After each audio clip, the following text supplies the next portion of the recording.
早安，親愛的弟兄姊妹，讓我們一起默想今天的經文。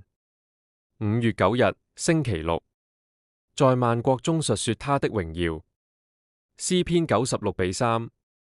問題：我們如何榮耀天父？有很多實際的和屬靈的方式，可以在我們的生活中彰顯神的偉大。透過言語，榮耀神最直接的方式之一就是談論他，這包括歌頌他、稱頌他的名，以及宣揚救恩的福音。我們勇敢傳道，就是效法早期基督徒的榜樣。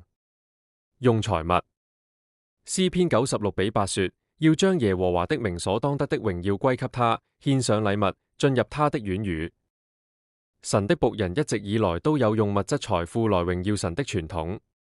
在古代，以色列人捐獻財物用於建造和維護聖殿。在公元1世紀，一些門徒也用他們的財物支持耶穌和使徒的傳道工作。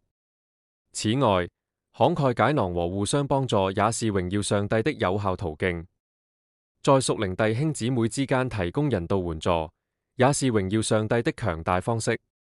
今天，我們自願捐款，就是在參與一項維護純正崇拜、支持我們全球弟兄情誼的工作。